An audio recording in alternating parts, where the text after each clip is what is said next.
जनता केवल वोट लेने और देने की मशीन नहीं है। जनता की कीमत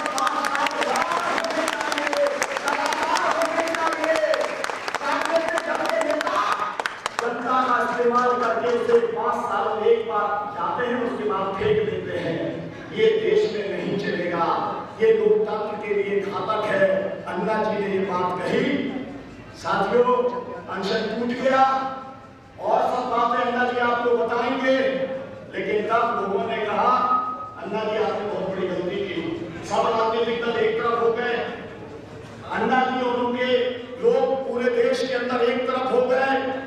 ऐसा भूतपूर्व दृश्य दुनिया ने कभी देखा नहीं था कि जिन लोगों को चुनकर के भेजा गया हो वो एक तरफ हो जाए, वो पानी पी करके अन्ना को कोसे, और जनता जिन्हें चुना था उन्हें कोसने का काम करे, उनके घर में प्रदर्शन करे, उनका घेराव करने का काम करे। हिंदुस्तान के अंदर पहली बार हुआ था। साथियों, अन्ना जी ने कहा कि मैं आदर करता हूं, मान सम्मान करता हूं सबका। अन्ना जी ने बुलाया सबको। आपको वो दृश्य याद होगा, सबने टीवी के ऊपर देखा होगा। अन्ना जी ने राजनीतिक दलों को बुलाया जंतर मंतर पर। एक तरफ भाजपा के नेता बैठे थे, दूसरी तरफ कम्युनिस्ट नेता बैठे थे, आसपास समाजवादी पार्टी से लेके और सब पार्टियों के नेता वहां पर बैठे थे, कांग्रेस पार्टी के अलावा। सबने वादा किया, अन्ना जी आप भ्रष्टाचार मुक्त देश बनाना चाहते हैं, हम भी चाहते हैं, हमारी पार्टी का मकसद यही है, हम आपका समर्थन करेंगे। लेकिन जन लोकपाल बिल की जो दुर्गति हुई वो सब आपके सामने है। और इसलिए अन्ना जी ने कहा कि जो शक्ति जागृत हुई थी इस देश की, तुमने उसका अपमान किया, मैं फिर उस शक्ति को जगाने का काम करूंगा। मैं जनता के बीच में जाने का काम करूंगा, मैं 6 करोड़ लोगों से मिलने का काम करूंगा, फिर लौट करके दिल्ली आऊंगा, फिर अनशन करने का काम करूंगा, तब देखता हूं तुम्हारी सरकार में कितना दम है। और इसी सोच के तहत आपके बीच में रीवा के अंदर पहुंचे। मैं माफी मांगता हूं, हमारे रीवा की आयोजन समिति की ओर से मैं 2 बार आया, उन्होंने बार बार कहा हमारी मीटिंग खुले मैदान में होगी। अन्ना को कम से कम 25,000 आदमी सुनना चाहता है इस रीवा का, लेकिन पानी का डर था। आज की लोकसभा और आज की राज्यसभा, मैं जिम्मेदारी के साथ कहता हूं, भ्रष्ट, बेईमान, लुटेरे, दागी लोगों के बहुमत की लोकसभा और राज्यसभा। इसमें दलाल ज्यादा हैं, लोगों के नुमाइंदे कम। मैं एक पत्रकार हूं, लोकसभा का सदस्य रहा हूं, चैलेंज करता हूं लोकसभा और राज्यसभा को। 2 बार राज्यसभा मेरे खिलाफ विशेषाधिकार प्रस्ताव लेके आ चुकी है। रंगनाथ मिश्रा कमीशन की रिपोर्ट सिर्फ और सिर्फ हम लोगों के अखबार की वजह से लागू हो पाई। 2 बार राज्यसभा ने विशेषाधिकार प्रस्ताव भेजा है और दोनों बार हमने राज्यसभा से कहा कि आप में अगर दम है हमें बुलाइए सदन में, हम अवमानना का सामना करना चाहते हैं। राज्यसभा ने नहीं बुलाया और आज मैं आप रीवा के बहादुर लोगों के सामने खुलेआम कह रहा हूं, ये लोकसभा बेईमानों और दलालों के बहुमत की लोकसभा है।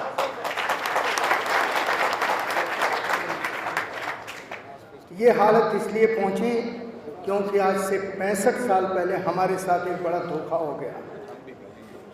65 साल पहले धोखा, आज़ादी आई, आज़ादी से 1 साल पहले 1946 में कैबिनेट कमीशन आया ये जानने के लिए कि अगर हिंदुस्तान को आज़ाद किया जाए हिंदुस्तानी चलाएंगे कैसे। एक संविधान सभा बनी और उस संविधान सभा ने एक संविधान बनाया 1946 में। संविधान में बाबा साहब अंबेडकर लिखने वालों में थे, सर्वपल्ली राधाकृष्णन जी थे, डॉक्टर राजेंद्र प्रसाद थे, जवाहरलाल जी थे, सी राजगोपालाचारी जैसे लोग थे। इन्होंने लिखा कि इस देश में जनतंत्र आएगा, 15 अगस्त 1947 को जनतंत्र आएगा और लोकसभा इस देश को चलाएगी। लोकसभा में जनता के नुमाइंदे होंगे, जनता के चुने हुए लोग। लेकिन 1952 में हमारे साथ धोखा हुआ। जनता के चुने हुए लोगों की जगह पार्टियों के चुने हुए लोग वहां पहुंच गए। पार्टी का जिक्र संविधान में नहीं है। रीवा में बड़े वकील होंगे, जिनमें से कुछ यहां बैठे होंगे। विश्वविद्यालयों में कानून पढ़ाने वाले कुछ लोग यहां होंगे, प्रोफेसर्स होंगे, इंटरनेट को जानने वाले होंगे। अगर नहीं देखा हो, आज रात में गूगल में इंडियन कॉन्स्टिट्यूशन टाइप कीजिए और ढूंढिए अगर आपको कहीं पर पॉलिटिकल पार्टी या हिंदी की लिपि में राजनीतिक दल शब्द मिल जाए। संविधान में कहीं नहीं है। क्यों? क्योंकि संविधान निर्माताओं की कल्पना थी हमारे देश का लोकतंत्र, हमारे देश की सरकार पार्टियां नहीं चलाएंगी। हमारे देश का लोकतंत्र वो सरकार चलाएगी जो जनता के बीच से चुने हुए नुमाइंदों के द्वारा बनी होगी। ये धोखा हमारे साथ हुआ और उस धोखे ने आज लोकसभा को कहां खड़ा कर दिया। सबसे पहले राजनीतिक पार्टियों को देखें। कोई भी राजनीतिक पार्टी पहले अपने बेटे, अपने बहू, अपने भतीजे, अपनी भतीजी, फिर अपने नौकर, ड्राइवर, उसके बाद टिकट बेचती है। वर्कर्स की कहाँ जगह है? यहाँ कांग्रेस, भारतीय जनता पार्टी के लोग होंगे, जो दो बड़ी पार्टियां हैं मध्य प्रदेश में। वर्कर्स को कहीं टिकट मिलती है? कहीं पूछ है? आप तो जब जाते हैं तो आपको दलाल की तरह से कहा जाता है इतना पैसा लेके आओ तो फलाना काम करवा देंगे, और आप छोटे दलाल बन जाते हैं। ये कर दिया है इन पार्टियों ने अपने ईमानदार कार्यकर्ताओं का हाल। और लोकसभा में क्या कर दिया इन्होंने? लोकतंत्र को अपने हाथों में कैद कर लिया। लोकतंत्र इन पार्टियों के लिए गिरवी हो गया। जहां पहले 1000, 2000, लाख, 10 लाख, 64 करोड़ में तो, गवाही दीजिए मैं सही कह रहा हूं कि नहीं, 64 करोड़ में तो राजीव गांधी की सरकार चली गई थी। लेकिन 64 करोड़ कहां पीछे छूट गए? सन 92 में मनमोहन सिंह जी जब वित्त मंत्री थे, पहला घोटाला सामने आया।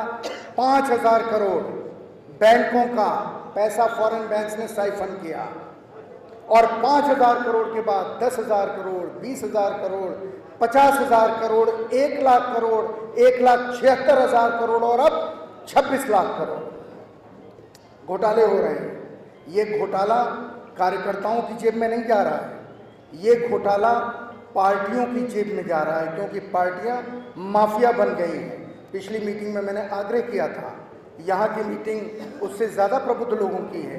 जरा लिख के देखिए, अन्ना जब बोलने तक 26 लाख करोड़ या 1,76,000 करोड़ एक कागज़ पे आप लिख सकते हैं। बड़े बुद्धिमान हैं यहाँ पे।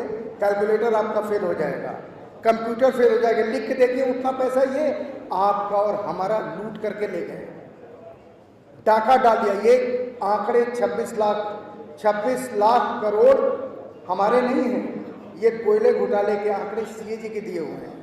दोस्तों, हम इस देश में रह रहे हैं जिस देश में इन राजनीतिक दलों ने, हमारी संसद ने, हमारी विधानसभाओं ने गरीब की आंख का सपना छीन लिया है। और अब गरीब किसे कहें? आप जितने यहाँ बैठे हैं, ईमान से एक आदमी हाथ उठा करके बताए कि बिना पैसा दिए अपने बेटे को नौकरी, अपनी बेटी की शादी करने की हिम्मत कर सकता है क्या? जहां जाते होंगे वहां आपसे पैसे मांगे जाते होंगे। ये हालत कर दी है इन बेईमान राजनीतिज्ञों ने, भ्रष्ट नौकरशाहों के साथ मिलकर के, इस देश के 120 करोड़ लोगों की। और यही भ्रष्टाचार अन्ना को सताने लगा। अन्ना ने कहा मैं नहीं जीऊंगा इस देश में। ऐसे कायर लोगों के साथ क्या जीऊं जो भ्रष्टाचार के खिलाफ आवाज ही नहीं उठाते। अन्ना ने 2 साल पहले रामलीला मैदान में आमरण अनशन शुरू किया। कोई अपील उन्होंने इस देश की जनता से नहीं की, लेकिन धन्य है इस देश की जनता। आप में से भी वो सब धन्य हैं जो 2 साल पहले अन्ना के अनशन शुरू करते ही अपनी अपनी जगह पर उठ खड़े हुए। सारे देश में एक चिंगारी फैल गई, आग लग गई। लोगों ने जुलूस निकाले, धरने दिए, प्रदर्शन किए, उपवास रखा। बच्चे मैं भी अन्ना, तुम भी अन्ना, अब तो सारा देश है अन्ना के नारे लगाते हुए जुलूस निकालते थे। मैं अन्ना हूं टोपी के ऊपर लिखा जाता था। इस देश की जनता ने अन्ना को गलत साबित कर दिया। इस देश की जनता ने कहा नहीं अन्ना आप गलत हैं, हमको मौका मिलना चाहिए, हमको नेता मिलना चाहिए, हम उसका साथ देने के लिए जी जान से तैयार हैं। और उस डर का असर क्या हुआ?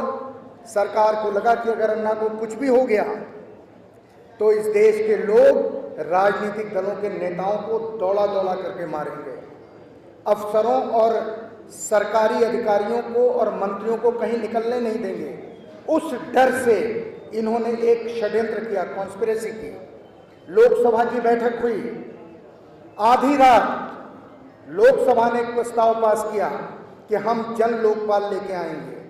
रीवा के लोगों, अंदर और बाहर जितने लोग मेरी बात सुन रहे हैं, अन्ना ने ये वो हथियार ईजाद किया कि अगर ये कानून बन जाए तो साधारण इंसान के हाथ में एक ऐसा हथियार आ जाता है जो किसी भी भ्रष्टाचारी को कानून की परिधि में ला सकता है। लेकिन ये सरकार, ये राजनीतिक दल अन्ना को धोखा देने पे तुले हुए थे। उन्होंने सिर्फ एक प्रस्ताव पास किया कि हम जन लोकपाल कानून बनाएंगे। उसके बाद, और उस लोकसभा में कौन था?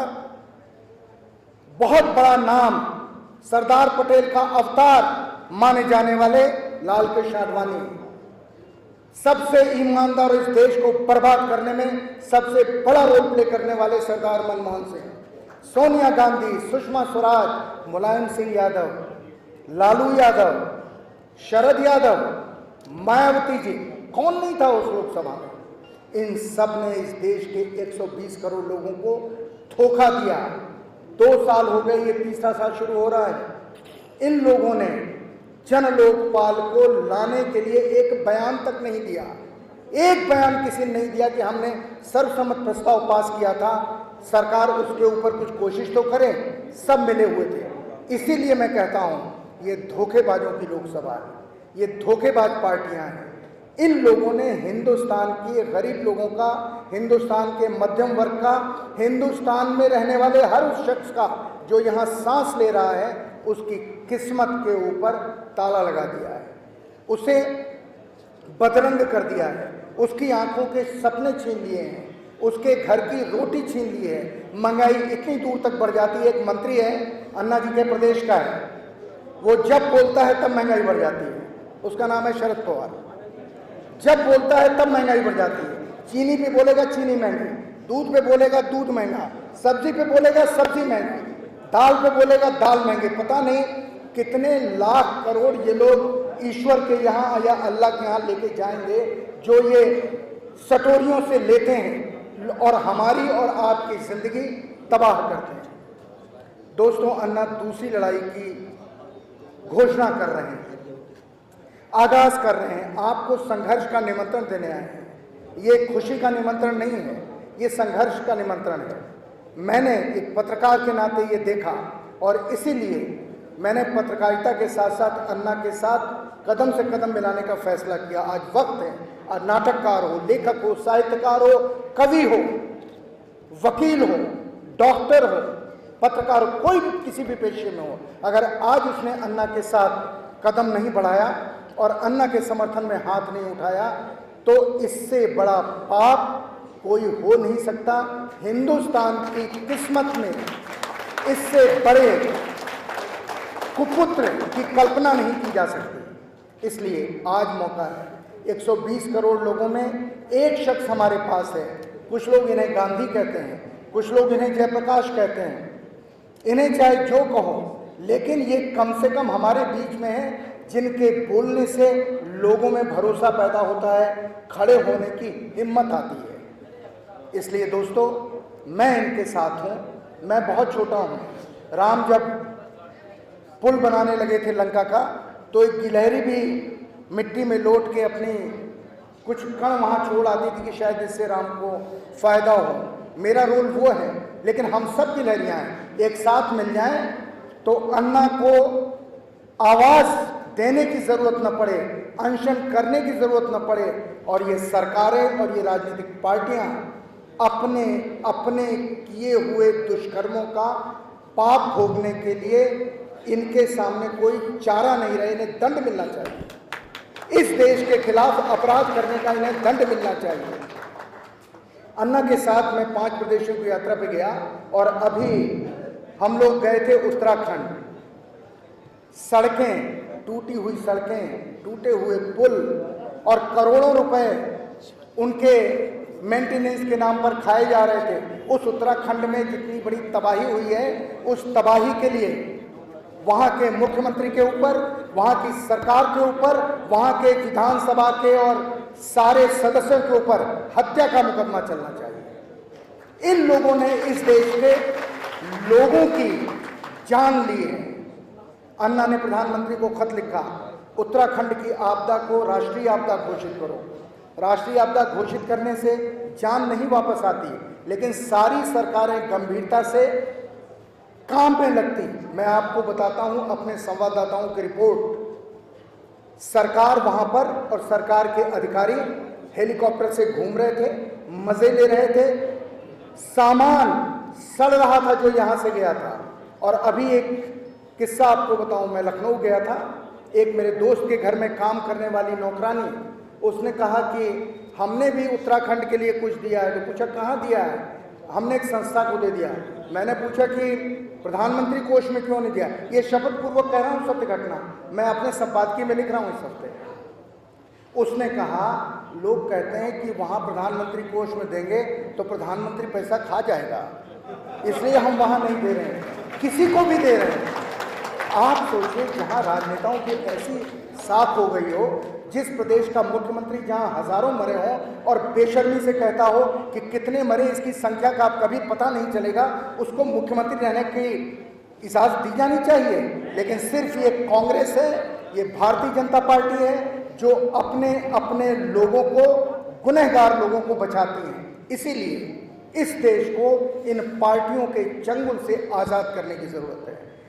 इस देश को आज़ाद करो भ्रष्टाचार से, महंगाई से, बेरोजगारी से और इन राजनीतिक पार्टियों से, जिसके लिए अन्ना कह रहे हैं। अन्ना ये कह रहे हैं इस देश में चुनाव में लोगों को अपने उम्मीदवार खड़े करने चाहिए, पार्टियों के उम्मीदवारों को वोट नहीं देना चाहिए, क्योंकि अन्ना का ये मानना है और अब तो हम सबका मानना है कि इस देश में अगर भ्रष्टाचार है तो इन पार्टियों की वजह से है।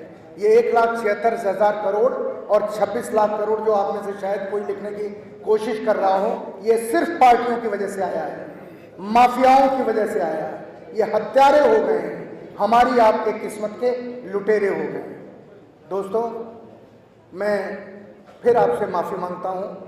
आप में अगर कोई राजनीतिक कार्यकर्ता है, उससे मेरा हाथ जोड़ के निवेदन है, कृपा करके अपने पड़ोस को, अपने रिश्तेदार को, अपने भाइयों को दाएं बाएं देखो और उसको देख करके फैसला करो कि आप जिस पार्टी में हो, क्या वो पार्टी सचमुच इस मुल्क के लिए या आपके प्रदेश के लिए कुछ कर रही है। अगर नहीं तो जनता की सेना में शामिल हो जाओ, लोगों के साथ खड़े हो जाओ, लोगों को ताकत मिलेगी। मैं आपसे अगर किसी को बुरा लगा हो इस मसले पे, मैं माफ़ी मांगता हूँ। और आखिर में एक बात अपने पत्रकार भाइयों से कहता हूँ, दोस्तों हमारे ऊपर बड़े इल्ज़ाम हैं, हम पैसे लेकर के खबरें छापते हैं, हम शराब की एक बोतल पर पार्टी में जाकर के खबरें छापते हैं। मैं जानता हूँ सारे ऐसे नहीं हैं, एक ही दो लोग होंगे, लेकिन कहावतें जो बनी हैं बहुत सोच समझ के बनी हैं और कहावतें हज़ारों साल के अनुभव से बनती हैं। एक मछली सारे तालाब को गंदा करती है, कहावत उस मछली को पहचानो और उस मछली को निकाल के तालाब से बाहर फेंक दो, ताकि पत्रकारों को लोग, मैं अपने पत्रकार भाइयों से कहता हूँ, इस देश में लोग अब भी अगर किसी के ऊपर भरोसा करते हैं, पत्रकार के ऊपर करते हैं। जब वो विधायक से हार जाते हैं, जब वो अधिकारी से हार जाते हैं, जब वो तहसीलदार से हार जाते हैं, पुलिस से हार जाते हैं, तो वो कहते हैं कि हम अखबार वाले के पास चले जाएंगे, अगर वो हमारी खबर लिख देगा तो शायद हमारा काम हो जाएगा डर के मारे। ये अभी भी लोगों के मन में विश्वास है। गांव में लोग अखबार पढ़ करके आज भी उसका उदाहरण देते हैं। दोस्तों, मैं आपसे निवेदन करता हूं, अपनी कलम कभी भी ताकतवर के पक्ष में मत उठाओ।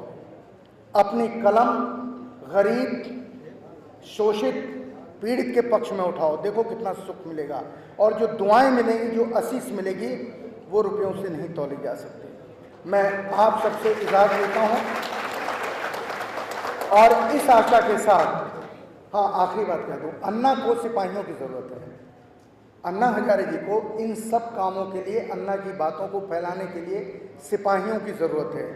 अगर इस शहर में, बहादुर शहर में ऐसे लोग हों, ऐसे नौजवान हों, बुजुर्ग हों, उम्र का कोई बंधन नहीं है। देश के लिए जज्बा होना चाहिए, किसी भी पेशे के हों। एक कागज़ के ऊपर अपना नाम, मोबाइल नंबर लिख करके मेरे पास भेज दें। अन्ना उन्हें खुद 1 महीने के भीतर अपने यहाँ बुलाएंगे, उनसे इस देश को लेकर चर्चा करेंगे। अन्ना की सेना में अब तक 35,000 से ज़्यादा लोग शामिल हो चुके हैं और जिनमें पत्रकार बहुत सारे हैं, डॉक्टर हैं, वकील हैं, लेखक हैं। आपसे गुजारिश है कि जो अन्ना का साथ देना चाहे, एक कागज़ के ऊपर नाम और मोबाइल नंबर लिख करके मेरे पास धीरे धीरे यहाँ पे भिजवा दें।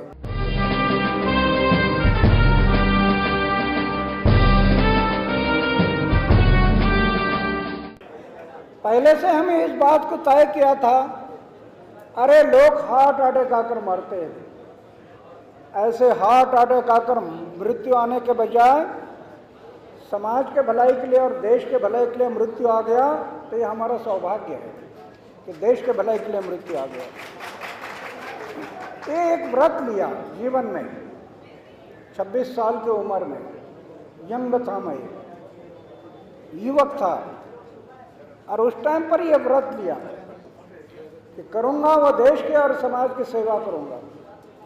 खतरा लग रहा था शादी कर लो तो चूल्हा जलाने में समय बीत जाएगा, इसलिए मैं तय किया कि शादी नहीं करना। मेरे जीवन का हर क्षण मेरे समाज के और देश के सेवा में लगे, ये मेरी धारणा बन गई, इसलिए तय किया कि शादी नहीं करना। आज गांव में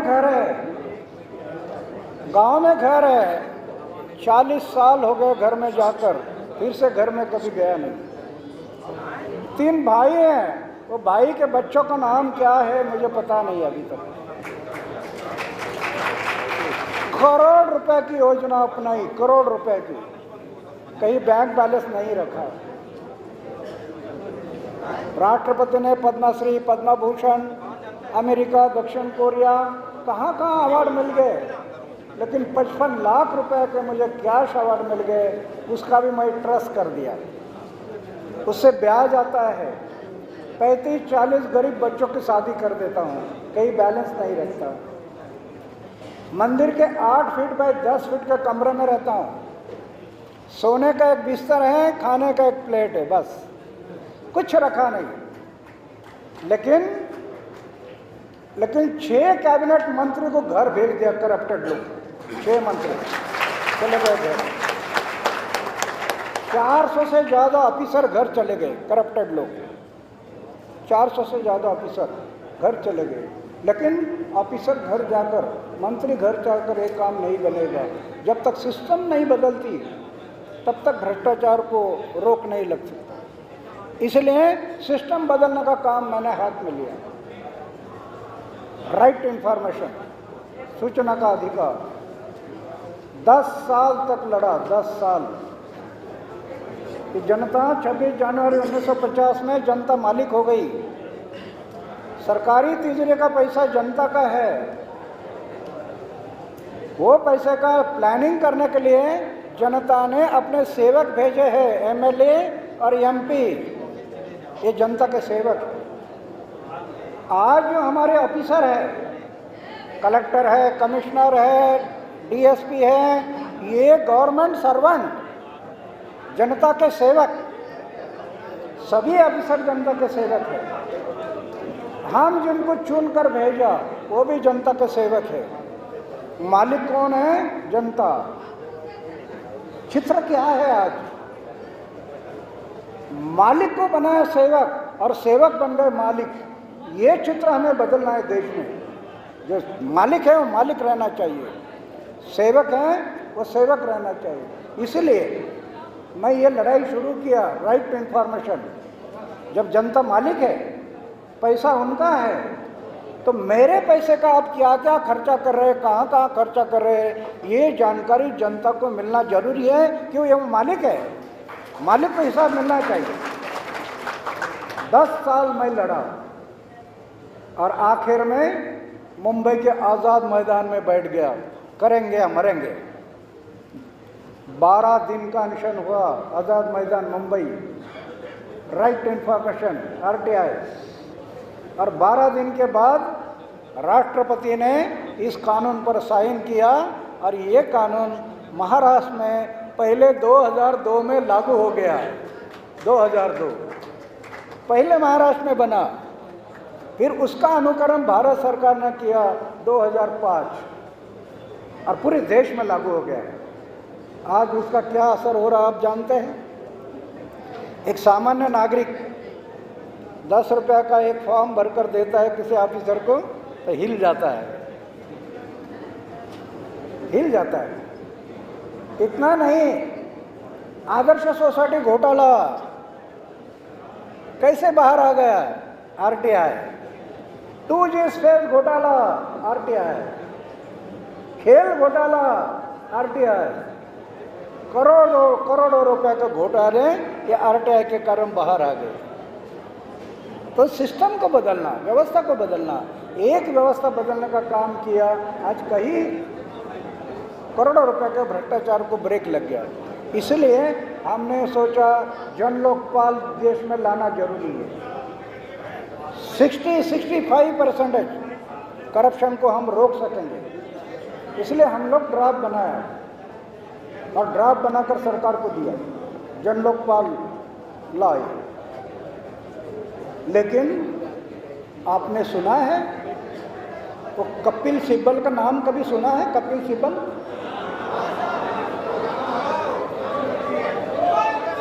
वो क्या कहने लगे? वो कहने लगे कि बाहर के लोगों को हम कमेटी में क्यों लेना, हम बनाना है कानून, हम ड्राफ्टिंग करना है सरकार ने। तो मैं बोला अगर सरकार ने ड्राफ्टिंग करना और सरकार ने कानून बनाना तो अंग्रेज और आप में क्या फर्क है? कानून संसद में बनते हैं, कानून संसद में बनते हैं, लेकिन ड्राफ्ट बनाना जनता का सहभाग लेकर ड्राफ्ट बनाना चाहिए। ये है जनतंत्र, ये है लोकतंत्र, ये है लोकशाही। तो वो हमारे कपिल सिब्बल साहब कहने लगे बाहर के लोगों को क्यों लेना। तो हम लोग फिर उनको बताया अरे बाहर के बोलते हैं, तो मालिक है ना आपके, आपको भेजा वहाँ उन्होंने भेजा है, वो आपके मालिक है, आप सेवक है, और उनको बोलते हैं कि बाहर का क्यों लेना। तब लाइट जगी, तब लाइट जगी और जॉइंट कमेटी तैयार किया। और जॉइंट कमेटी तैयार करके हमारी मीटिंगें चली, लेकिन आखिर नीयत साफ नहीं है, नीयत साफ नहीं। 3 महीना मीटिंग चली, 5 मंत्री और हमारे 5 लोग, और अचानक पलटी खाया कि हम नहीं करेंगे, कैबिनेट के सामने ले जाएंगे। अरे हम लोग बोले आपको कैबिनेट के सामने जाना था तो कमेटी क्यों बनाया? कमेटी किस लिए बनाया? फिर हम कैबिनेट के सामने जाना था। जवाब नहीं था। कैबिनेट के सामने गया, उधर भी धोखाधड़ी। स्टैंडिंग कमेटी में गया, उधर भी धोखाधड़ी। इसके कारण मैं बैठ गया रामलीला मैदान। ये धोखाधड़ी करते हैं ना, तो अभी वो संसद के सामने नहीं, जन संसद के सामने जाएंगे। ये जन संसद उस संसद से बड़ी है।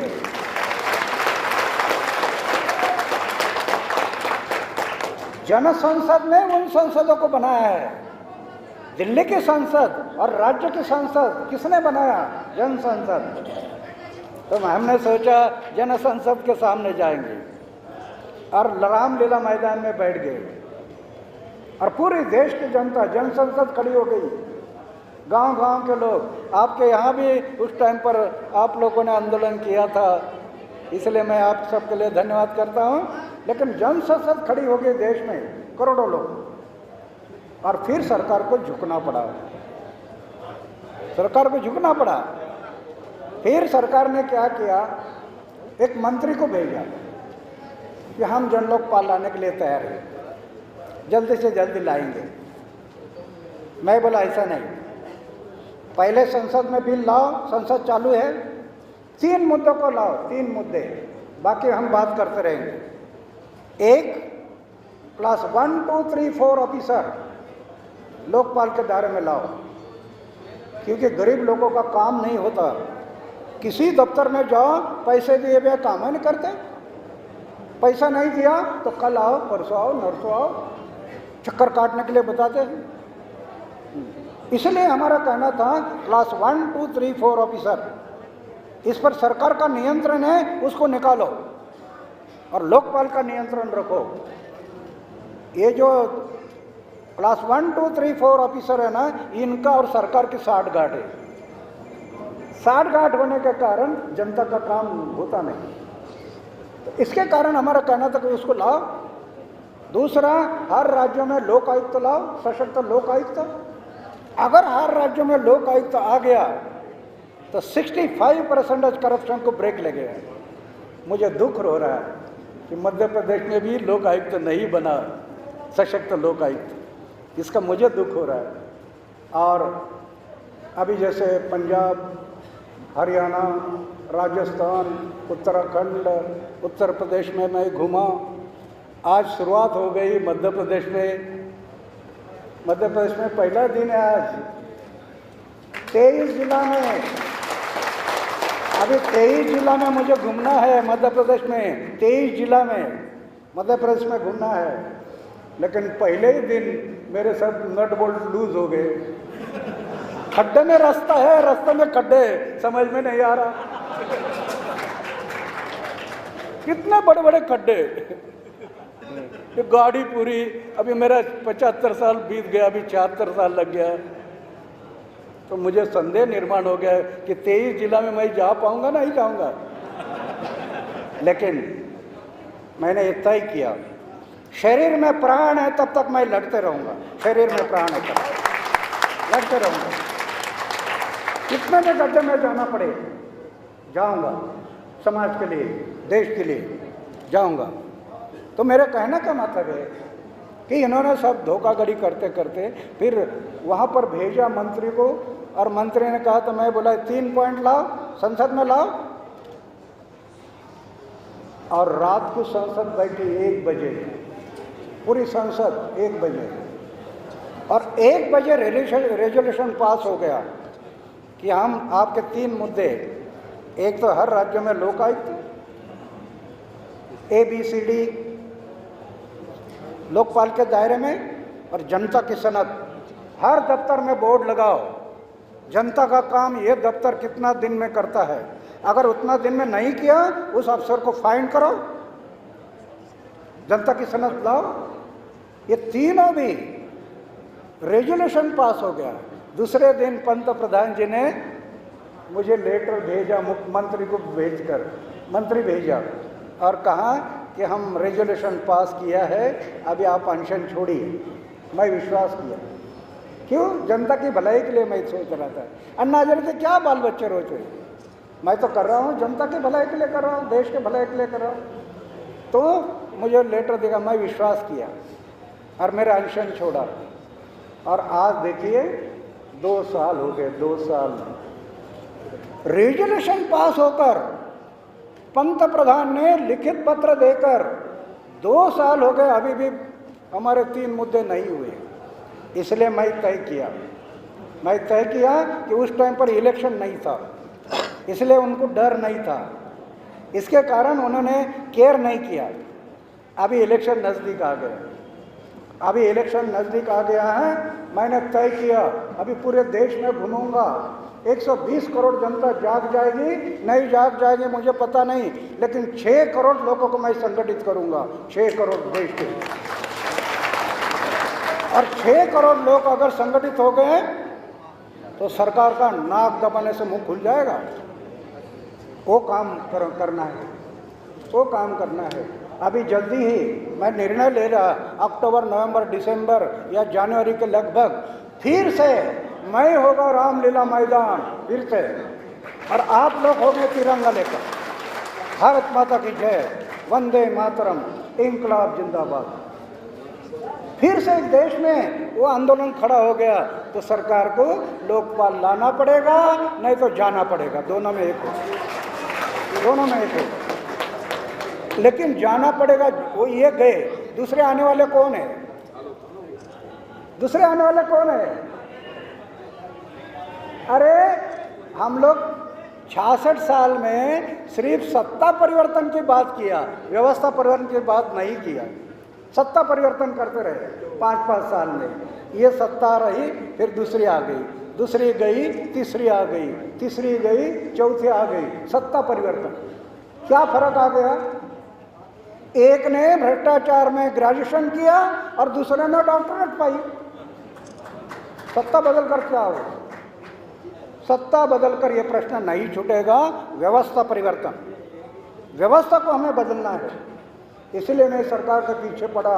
जन लोकपाल लाओ, जन लोकपाल, राइट टू रिजेक्ट। ये जो गुंडा लोग अंदर जा रहे हैं ना, भ्रष्ट गुंडा, व्यभिचारी, लुटारू अंदर जा रहे हैं, इनको ब्रेक लगाने के लिए राइट टू रिजेक्ट। क्या है राइट टू रिजेक्ट? इलेक्शन में 5 उम्मीदवार खड़े हैं, लेकिन वोटर बोलते हैं ये 5 में तो एक भी पसंद नहीं है, ये तो सब गुंडा है, तो मैं वोट किसको देना? 5 लोग में एक भी मुझे पसंद नहीं। हमारा कहना है अगर वोटर बोलते एक भी पसंद नहीं, आखिरी चिन्ह डाल दो, ना पसंद थी, आखिरी चिन्ह, 6वां। जनता के लिए आखिरी चिन्ह डाल दो, ना पसंद थी, तो जनता देखेगी ये 5 लोग बराबर नहीं है, तो 6वें चिन्ह पर मोहर लगाएगी, ना पसंद थी। और 5 उम्मीदवार से नापसंद पर मोहर ज़्यादा लग गया, इलेक्शन कैंसल, फिर इलेक्शन ले लो, बंटवारा करो, पैसा कहाँ तक करते हैं? अरे एक इलेक्शन में 10-10 करोड़ रुपया, 15-15 करोड़ रुपया, सामान्य लोग कैसे इलेक्शन लड़ाएंगे? एक इलेक्शन कैंसल हो गया और 15 करोड़ रुपया पानी में गया, तो उम्मीदवार का दिमाग जगह पर आ जाएगा। वो काम आपने हमने करना है। ये ताली बजाने पुरता नहीं, ये बदलाव लाना है हम। इसके लिए हो सकता है कल आंदोलन होगा तो आप रास्ते पर खड़े होंगे, लेकिन 2-4 दिन रास्ते पर खड़ा होने के बाद भी प्रश्न नहीं छूटता तो जेल में भी जाना पड़ेगा। कितने लोग जेल में जाने के लिए तैयार हैं? अरे जेल में जाना ये हमारा अलंकार होता है इंसान का, जेल में जाना। ये सोना चांदी या अलंकार नहीं, समाज और देश के भलाई के लिए जो लोग जेल में जाते हैं वो उनका अलंकार होता है, अलंकार बनता है। देखो मैं कितना बार जेल में गया, कई बार जेल में डाल दिया। मैं बोला डालो, अरे सवेरे नाश्ता 2 टाइम का खाना उधर मिलता है ना जेल में भी, या हर जगह जेल में जाना? ये तैयारी रखनी पड़ेगी। हम देश को बदलना है ना, समाज को बदलना है ना, ये तैयारी रखनी पड़ेगी। जेल में जाना पड़ेगा, जेल में जाना पड़ेगा। अभी समय आ गया है, जेल में जाकर भी नहीं हुआ तो ये देश फिर से एक बार कुर्बानी मांग रहा है, फिर से एक बार कुर्बानी मांग रहा है देश। वो भी काम हमें करना पड़ेगा। अगर इस देश को बदलना है तो ये तैयारी हमें रखनी पड़ेगी। लेकिन जहाँ तक मुझे संभव है, ये समस्या, कुर्बानी की समस्या इतनी जल्दी नहीं आएगी। उसके पहले ही सरकार, अभी देखो हम लोग टूर कर रहे हैं, अभी मध्य प्रदेश के 23 जिला में जाएंगे, फिर उत्तर प्रदेश, और इलेक्शन से पहले ही जन लोकपाल आएगा, ऐसा मुझे विश्वास हो रहा है कि लाना पड़ेगा सरकार को। क्योंकि उनको जाना पसंद नहीं है ना, जाना पसंद नहीं है, वो लाएंगे बिल, लेकिन एक जन लोकपाल नहीं, right to reject, right to reject कानून बनाओ,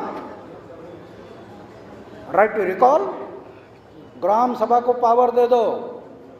ग्राम सभा विधानसभा और लोकसभा से ऊंची है। विलेज संसद, गांव में वोटिंग करने का अधिकार जिन लोगों को है वो ग्राम सभा के मेंबर है। ऐसी ये ग्राम सभा है, ये ग्राम सभा ने एमएलए और एमपी को भेजा, इसलिए बनी है विधानसभा और लोकसभा। तो विधानसभा और लोकसभा की जननी कौन है? ये ग्राम सभा है। हमें पता ही नहीं चला, 66 साल बीत गए। ग्राम सभा का स्थान बहुत ऊंचा है। वो विलेज संसद है, राज्य में विधानसभा संसद है, मंत्रिमंडल एग्जीक्यूटिव बॉडी, ऐसे गांव में संसद, गांव की संसद जो है वह गांव की संसद है, उसने बनाया है ग्राम पंचायत एग्जीक्यूटिव बॉडी। विदेशी कंपनियों को यहाँ बुला रहे हैं और किसानों की जमीन ले रहे हैं जबरदस्ती से। आपको जमीन लेने का क्या अधिकार है? वो मालिक है ना देश के, गांव की संपत्ति उनकी है, उन्होंने आपको सेवक बोल के भेजा है और आप जबरदस्ती जमीन लेते हैं। किसानों की जमीन जो नहीं दिया, डंडे चला रहे हैं, डंडे से काम नहीं हुआ, गोली चला रहे हैं। तो अंग्रेज और हमारे में क्या फर्क है? फिर अंग्रेज और हमारे में क्या फर्क है? किसानों की जमीन जबरदस्ती से नहीं ले सकते। इसलिए हमारा कहना है ग्राम सभा को पावर दे दो। अभी पंत प्रधान मनमोहन सिंह, उनके 2 लेटर मुझे आए कि हम आपके विचार के माध्यम से हम ग्राम सभा बनाने के लिए तैयार है, लेकिन विरोधी पक्ष के साथ हमारी बातचीत चल रही है। कब से? 3 साल हो गए बातचीत चल रही है। तो ये ग्राम सभा को पावर, ग्राम सभा विलेज संसद, ये संविधान ने बनाया इसको। किसने बनाया? नहीं, संविधान। 18 साल की उम्र हो गई, वोटिंग करने का अधिकार आ गया, ग्राम सभा का मेंबर बन गया। एक बार मेंबर बन गया, मरने तक मेंबर है। विधानसभा और लोकसभा को इलेक्शन है, ग्राम सभा को इलेक्शन नहीं है। तो मेरे कहने का मतलब है कि ये सब हमें कानून बनाने हैं, इसके लिए तो हम पीछे पड़े, लेकिन सरकार बनाने के लिए तैयार नहीं। अभी एक ही रास्ता है जो हमारे भारतीय जी ने आपको बताया, संसद में बदलाव लाना पड़ेगा। संसद, जो संसद में देश को बदलने का जो भी कानून बनते हैं संसद में, तो संसद में हमें बदलाव लाना पड़ेगा। क्या बदलाव लाना पड़ेगा? संविधान हमें कह रहा है, संविधान, ये देश संविधान के आधार पर चला हुआ देश, और संविधान कह रहा है पक्ष और पार्टी को इलेक्शन लड़ाने की इजाजत नहीं। कई लोग कहेंगे अन्ना पागल तो नहीं हुआ? ऐसा कैसे हो सकता है कि पक्ष और पार्टी को इलेक्शन लड़ाने की परमिशन नहीं, फिर संसद में कौन जाएंगे और सरकार कैसे चलेगी? कोई जरूरत नहीं। संविधान ये कह रहा है कि लोकतांत्रिक गणराज्य, जनता ने अपना कैंडिडेट खड़ा करना या निर्दलीय उम्मीदवार है चारित्रशील, उनको चुनकर भेजना, पक्ष और पार्टी नहीं। संविधान बोल रहा है, मैं नहीं बोल रहा। संविधान बोल रहा है कि पक्ष और पार्टी चुनाव नहीं लड़ेगी, समूह ने इलेक्शन नहीं लड़ाना, इंडिविजुअल, ताकि संसद में उनका ग्रुप ना बने। ये हमारा संविधान कह रहा है। लेकिन हुआ क्या? 26 जनवरी 1950 में प्रजासत्ताक आ गया, प्रजासत्ताक आ गया, जनता मालिक हो गई। उसी दिन पक्ष और पार्टियां बर्खास्त होनी चाहिए थी। जो गांधी जी ने कहा था, कांग्रेस वालों को कहा था, कांग्रेस पर बर्खास्त करो, अभी जनतंत्र आ गया देश में, लेकिन नहीं किया, नहीं किया। और 26 जनवरी 1950 प्रजासत्ताक दिन मनाने के बाद 1952 में पहला इलेक्शन आ गया। उस टाइम पक्ष और पार्टी ने संविधान के विरोध में इलेक्शन लड़ाया, किसी ने बोला नहीं। वास्तव में इलेक्शन कमीशन ने ऑब्जेक्शन लेना चाहिए था कि संविधान ये बोल रहा है आपको समूह को इलेक्शन लड़ाने का इजाजत नहीं। ये इलेक्शन कमीशन ने पूछना चाहिए था, लेकिन उस टाइम पर पहले ही सरकार बनी थी और इलेक्शन कमीशन और पक्ष और पार्टी की साठगांठ हो गई, और तब से ये शुरू हो गया घटना बाह्य। आप अभी जाने के बाद किसके पास संविधान हो तो जाकर थोड़ा खोलिए और देखिए संविधान में कि कहाँ लिखा है कि समूह को इलेक्शन लड़ाना या पक्ष और पार्टी ने इलेक्शन लड़ाना, कहाँ लिखा है जरा खोजिए। संविधान परमिशन नहीं देता। अगर संविधान ये परमिशन देता तो 1857 से लेकर 1947 तक 90 साल में लाखों लोगों ने कुर्बानी की, भगत सिंह, सुखदेव, राजगुरु जैसे लाखों लोगों ने कुर्बानी की। वो किस लिए की? दो बातों के लिए, अंग्रेज को इस देश से निकालना और देश में लोकतंत्र लाना। ये दो बातों के लिए उन्होंने कुर्बानी की, दो बातों के लिए कुर्बानी की। लेकिन हुआ क्या? अंग्रेज चला गया, अंग्रेज इस देश से चला गया, लेकिन लोकतंत्र की जगह पक्ष और पार्टी तंत्र ने ली। लोकतंत्र आने नहीं दिया देश में। कहाँ है लोकतंत्र? लोकतंत्र मतलब लोगों ने, लोगों के लिए लोक सहभाग से चला हुआ तंत्र कहाँ है आज? ये पक्ष और पार्टी तंत्र ने लोकतंत्र को नेस्त नाबूद कर दिया और आज लोकतंत्र रहा नहीं, पक्ष तंत्र बन गया, पार्टी तंत्र बन गया, अधिकारी तंत्र बन गया, सरकार तंत्र बन गया। इसलिए अभी हम लोग जगा रहे लोगों को। ये बदलने की चाबी आपके हाथ में है।